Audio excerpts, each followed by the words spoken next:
Hello everyone and most welcome in my YouTube channel Medical Knowledge 360 degree, and in today's video we are gonna learn about IVF, the process and the implication.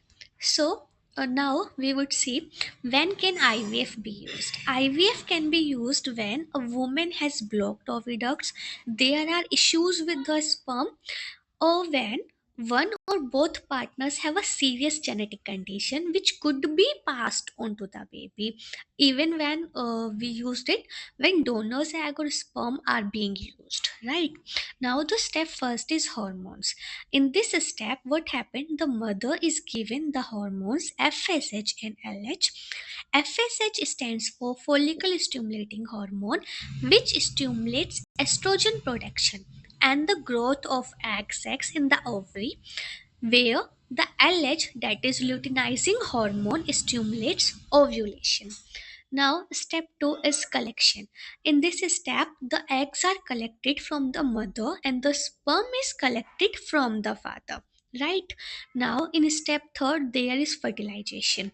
In this, the eggs are fertilized by the sperm, but this happens in a culture dish in a laboratory. Now, step fourth is incubation. In this step, the fertilized eggs are incubated until they have developed into embryos.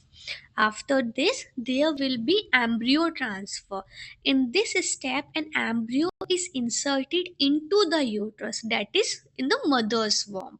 Right now, let's see what are the chances of success of this.